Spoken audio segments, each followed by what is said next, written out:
Alhamdulillah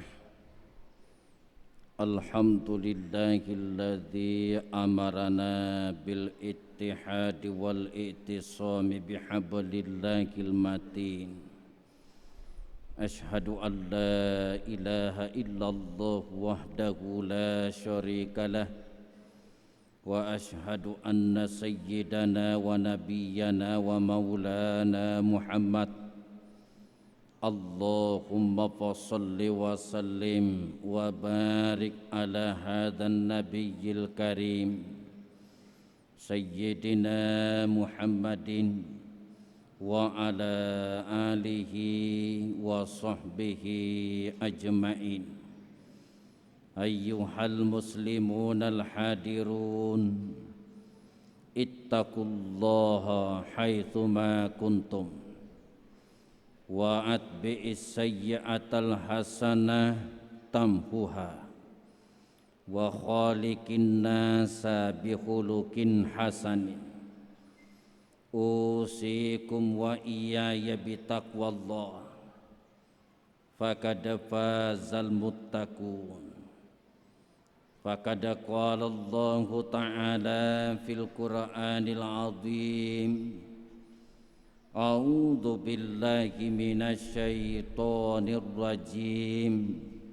Bismillahirrahmanirrahim. Ya ayyuhalladzina amanu ittaqullaha haqqa tuqatih wa la tamutunna illa wa antum muslimun. Wa qala aidan innama ya'muru masajidallah man amana billah ila akhiril ayah. Sadaqallahul azim. Jamaah Jumat yang dimuliakan dan dirahmati Allah, berangkat dari ayat yang kita bacakan tadi, Allah Subhanahu wa ta'ala berfirman, Ya ayyuhalladzina amanu, wahai sekalian orang-orang beriman,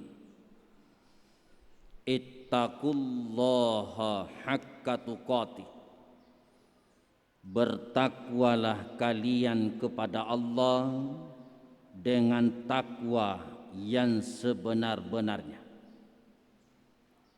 Wala tamutunna illa wa antum muslimun, dan sekali-kali janganlah kalian mati kecuali dalam keadaan muslim, dalam keadaan berserah diri kepada Allah, dalam keadaan beriman dan bertakwa kepada Allah. Jamaah yang dirahmati Allah, para ulama tafsir menjelaskan ketika Allah menyampaikan di penghujung ayat wala tamutunna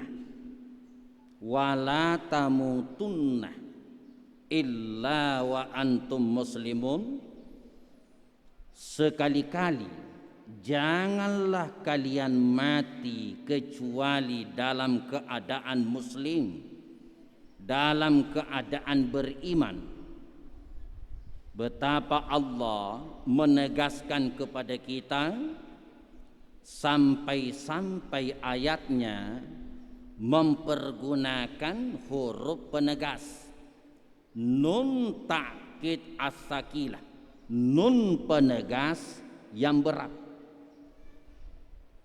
Kalau dikatakan wala tamutu, janganlah kalian mati.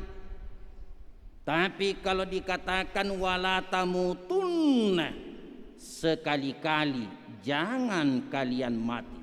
Betapa Allah tekankan.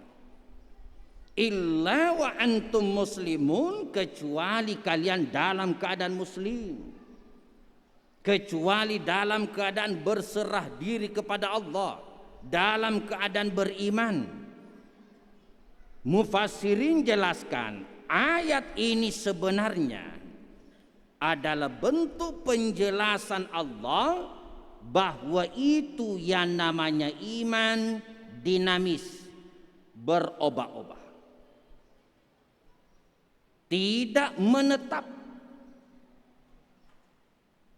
Makanya iman itu terbagi 3 bagian atau 3 tingkatan. Pertama, imannya para malaikat.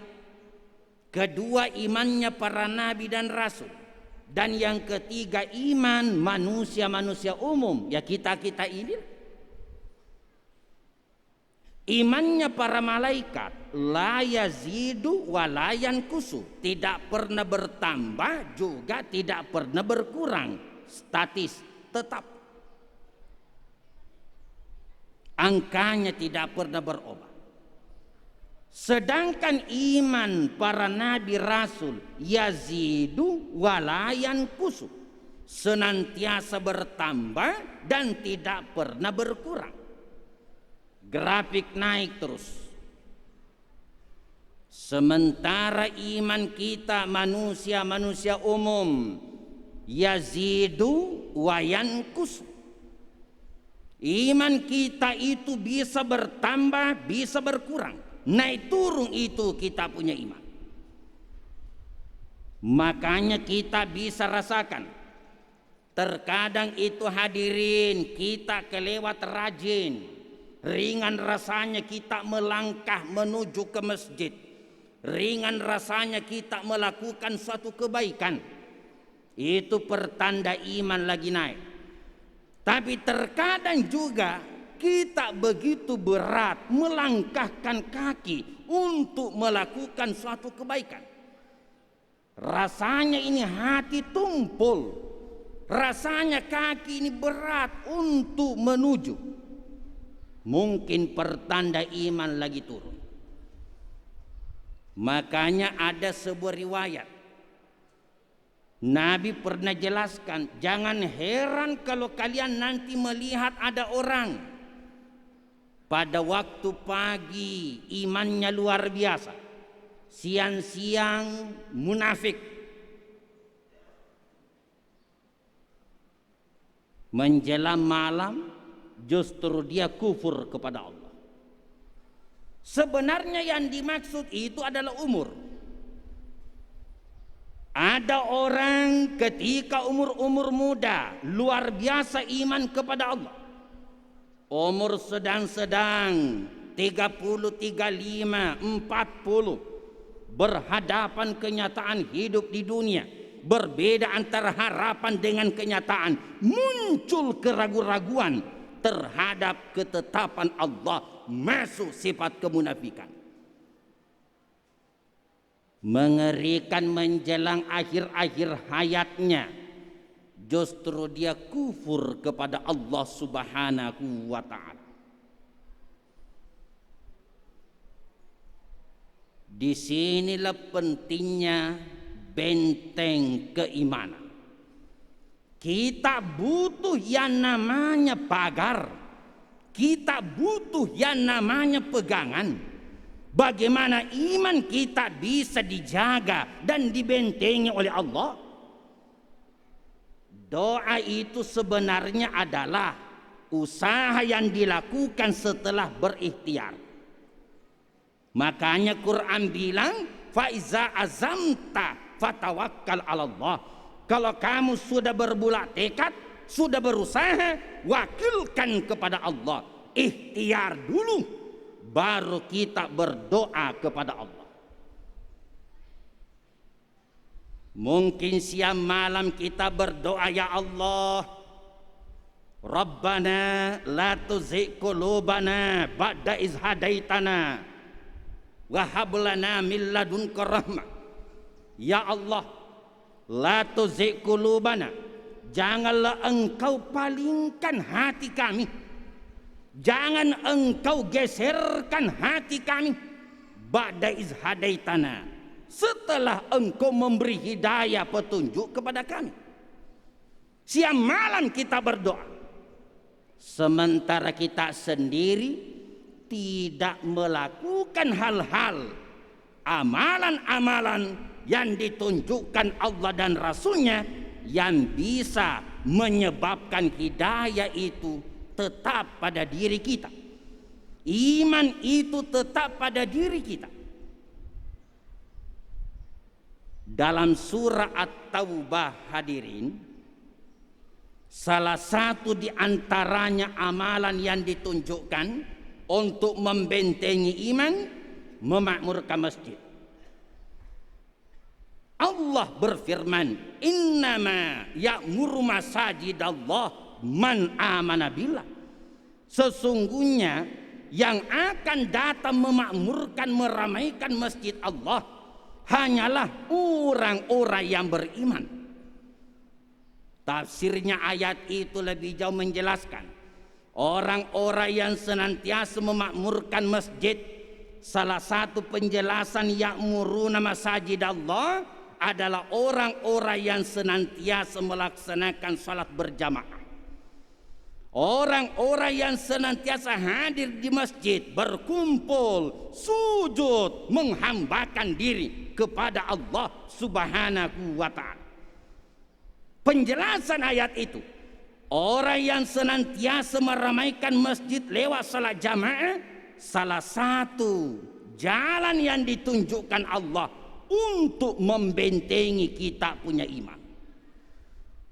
Tidak heran kalau Rasulullah menyuruh kita untuk menjadi saksi dan mengakui, iza ra'aitumur rajula ya'tadul masajida fashhadu lahu bil iman. Kalau kamu melihat ada orang mondar-mandir ke masjid melaksanakan salat jamaah, akui bahwa dia adalah orang yang beriman.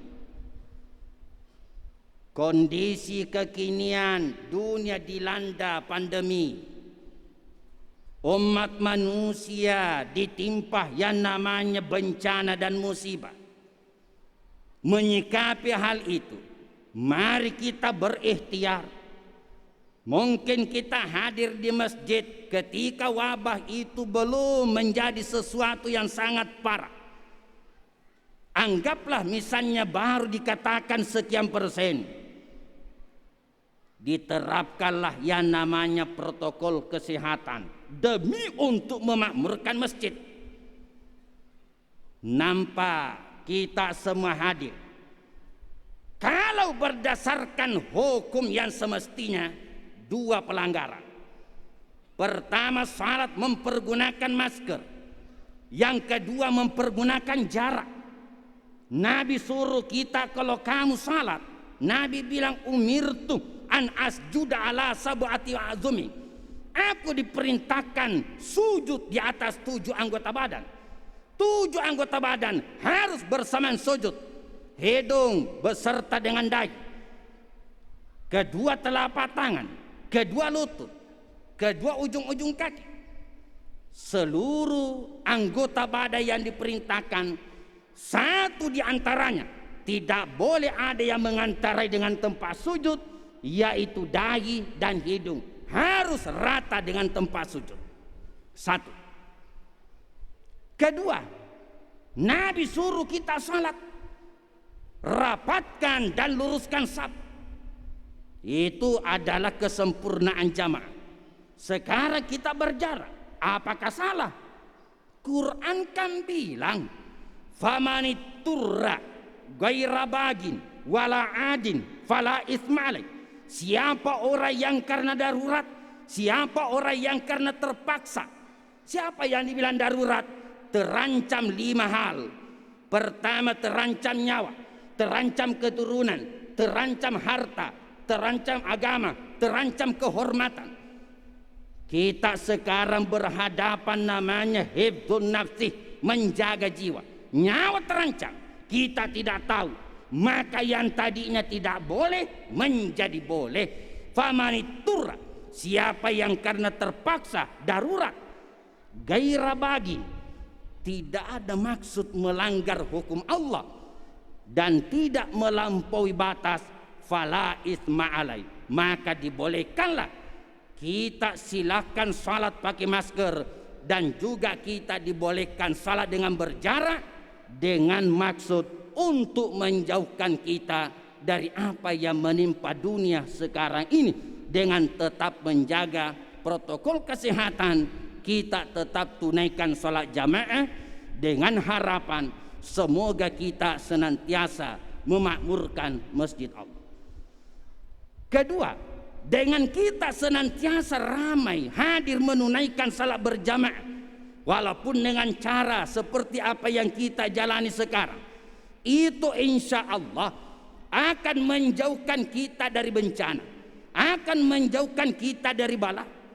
Nabi bersabda, innallaha iza anzala ahatan ala ahli sama ala ahli al-ard surifat an ummaril masajid. Sesungguhnya Allah apabila menurunkan bencana terhadap penghuni bumi, surifat an ummaril masajid, maka dijauhkan dari orang-orang yang senantiasa memakmurkan masjid Allah, artinya hadir menunaikan salat jamaah. Walaupun di antara peneliti hadis ada yang menganggap ini adalah dhaif, ada yang menganggap tidak kuat, tapi hadis ini walaupun tidak sahih tapi didukung dari jalur yang lain, maka kualitasnya naik menjadi hadis hasan. Dan secara logika hadirin, kita hubungkan riwayat yang lain, hadir kita berkumpul, berzikir, berdoa kita kepada Allah Subhanahu wa taala secara berkelompok, berjamaah, membantu diterimanya doa secara menyeluruh di hadapan Allah Subhanahu wa taala.